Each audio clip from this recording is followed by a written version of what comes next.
Now notice that I can still see my roof.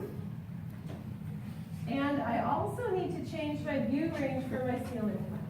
So what I want to do here is I want to select, right-click on my roof and hide in view the elements so that I don't have that roof in my way anymore. I can also right-click on my elevation marks because they're going to be kind of annoying. So I can right-click, hide in view category. There's another way to turn off things. So you can turn off visibility graphics by typing in VV. And you can hide things this way as well. This is an annotation category. And if I page down, I can see elevations. And if I click off the visibility of the elevations, and I click off the visibility of the sections, where'd they go?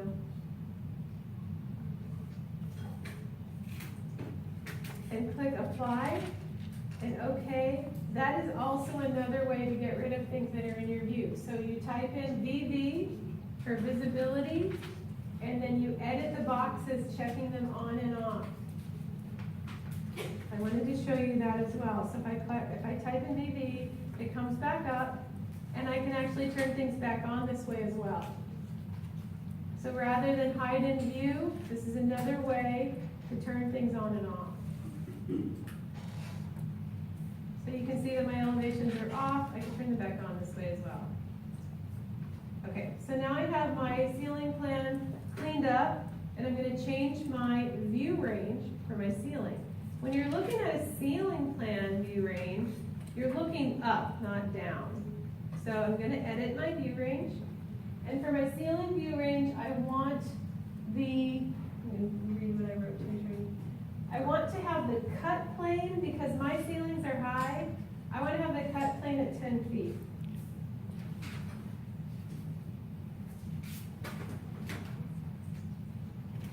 So now that I have the cut plane at 10 feet, all you see are the walls. You don't see the door cuts, right? My doors are, some of my doors are almost 8 feet high. So if I had, why is it blinking? It's scaring me. If I had not changed my view range, I'd be seeing all my door cuts, and I would not be seeing my ceilings that I'm going to be putting in. So the way that you do ceilings,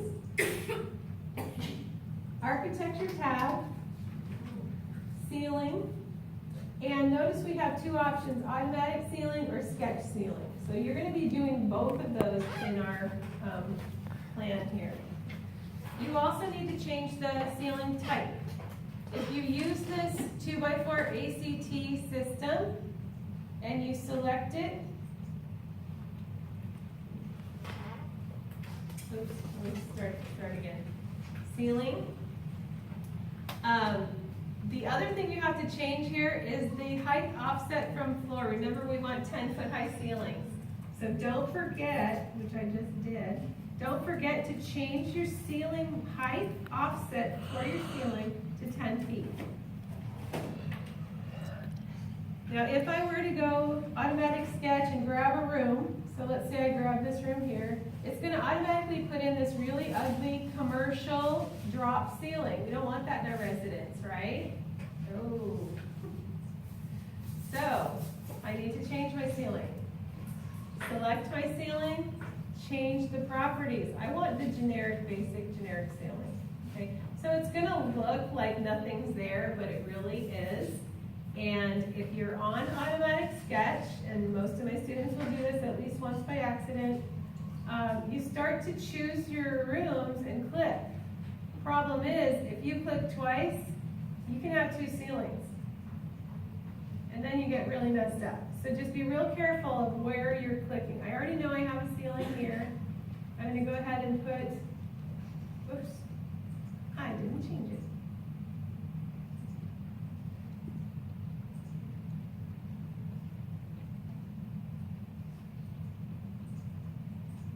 it to generic. Anytime you have the wrong ceiling in, you can actually change it. Come on, change.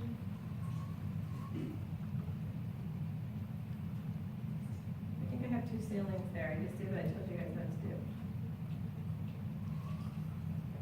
All right. So, ceilings. 10 feet. Change this to generic. And then start placing your ceilings. Did I do that one already? No, I don't think so. You'll find that you'll get the the no, can't do little message for some of these open spaces. And in that case, you'll have to do a ceiling by sketch. Okay, so I have all the ones in that it's gonna let me have in. If I select the whole plan, you can see which areas actually have ceilings and which do not. So I think I can create one by sketch right here. So I'm going to go ahead and add that one. Generic, 10 feet, automatic. There we go. Another thing you should be aware of is that under the select tool, if you click on select elements by face, then you'll be able to hover over and select anything that has a flat face on that level. So it looks like I don't have one here, but let's see, do I? That's my courtyard, so I don't need a roof there. This one I'm going to have to do by sketch, and the rest of these as well. So in order to do the ceiling by sketch, again, I forgot where that was, right here. You're going to do the same thing, ceiling, generic, 10 feet, and then ceiling by sketch. And here I'm going to do the same thing that I did with my floors. I'm going to go ahead and create the sketch and click on the check mark. So now that one's complete. And then the other ones that are kind of open here, you're going to do the same thing, ceiling by sketch.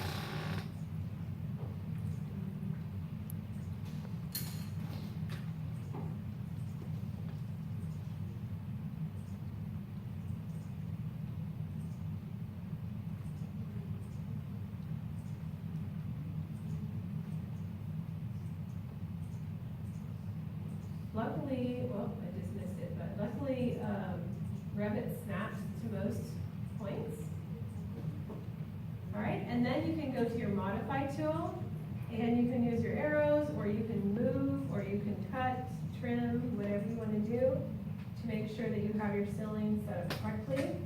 Once you have it right, go ahead and click the check mark, and now I have this entire ceiling created.